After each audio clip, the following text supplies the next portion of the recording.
Praise the Lord, హల్లెలూయా. నేను మీ జ్ఞానసుందరండి. మరి మత్తయి సువార్త 25వ అధ్యాయం చూసినప్పుడు, పరలోక రాజ్యము తమ దివిటీలు పట్టుకుని పెళ్లి కుమారుని ఎదుర్కొన్నట్టుకు బయలుదేరిన 10 మంది కన్యలను పోలి ఉన్నది.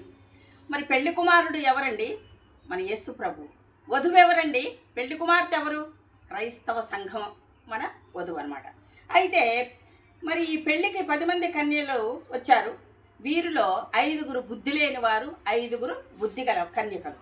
అయితే బుద్ధిగల కన్యకలు నూనె తీసుకొని వచ్చారు దివిటీలలో పోసుకోవటానికి.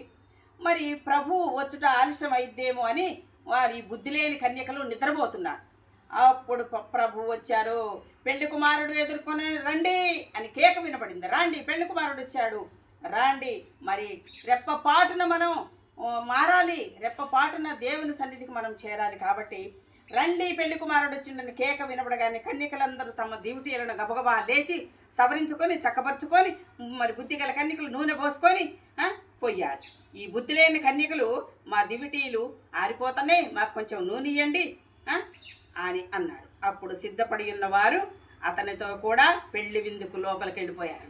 సిద్ధపడి ఉండి నూనె దివిటీలు వెలుగుతున్నా మన ఆత్మ దివిటీలాగా వెలుగుతుండాలి. పాపము లేకుండా ఉండాలి. మారు మనసు రక్షణ పొంది ఉంటే అప్పుడు ప్రభువుతో మనం వెళ్ళిపోతాము. ఈ బుద్ధి లేని వారు మరి తలుపు వేయబడి, బుద్ధిగల కన్యకలు వెళ్ళిపోయినప్పుడు తలుపు వేయబడింది. ఈ బుద్ధి లేని వారు అయ్యా తలుపు తీయండి అయ్యా, మాకు తలుపు తీయమని అడగ్గా, నేను ఎరుగను, మిమ్మల్ని నేను ఎరుగను, నేను వచ్చినప్పుడు మీరు సిద్ధంగా లేరు, ఎప్పటి నుంచో వస్తారు పెళ్లి కుమారుడు అని చెప్తున్నారు, మీరు సిద్ధంగా లేరు, మీరు నాకు తెలియదు, నేను ఎరుగనని నిశ్చయముగా చెప్తున్నా, ఆ దినమైనను గడియనను మీకు తెలియదు, నేను ఎప్పుడు వస్తాను. మెలకువగా ఉండండి, నిద్రపోవద్దు. నిద్రపోతున్నారు. మరి మీకు చెప్పిన పనులన్నీ కూడా మరి మీరు ఆజ్ఞలు పాటించకుండా మీరు నిద్రపోతులుగా, మరి తిండిపోతులుగా, త్రాగుబోతులుగా, మద్యపానాసక్తి గలవారై ఉన్నారు. మరి నిర్లక్ష్యంతో ఉన్నారు ప్రభు అంటే.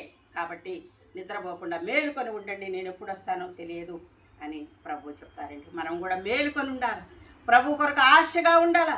మనము ఆ దివిటీలు పట్టుకొని, మన హృదయం యొక్క దివిటీ పట్టుకొని ఆరిపోకుండా చూసుకొని ఆయన కోసం ఎదురు చూసేవారుగా ఉండాలి. Amen. Praise the Lord, hallelujah.